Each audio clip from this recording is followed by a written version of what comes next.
रसूल अल्लाह सल्लल्लाहु अलैहि वसल्लम ने फरमाया, क़यामत के दिन काफिरों में से वो शख्स लाया जाएगा जिसने दुनिया में बहुत ऐश किया होगा और कहा जाएगा, इसको जहन्नुम में एक गोता दो।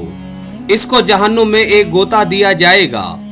फिर इससे पूछा जाएगा कि ए फलां, क्या तुमने कभी राहत भी देखी है? वो कहेगा, नहीं, मैंने कभी कोई राहत नहीं देखी। और मोमिनों में से एक ऐसे मोमिन को लाया जाएगा जो सख्त तकलीफ और मुसीबत में रहा होगा। इसको जन्नत का एक गोता दिया जाएगा। फिर इससे पूछा जाएगा, क्या तुमने कभी कोई तकलीफ या परेशानी देखी? वो कहेगा, मुझे कभी भी कोई मुसीबत या तकलीफ नहीं पहुंची। हजूर ने फरमाया, अल्लाह उस शख्स के चेहरे को तरोताज़ा रखे जिसने मेरे से कोई हदीस सुनी, फिर जैसे सुनी वैसे उसे आगे पहुंचा दिया।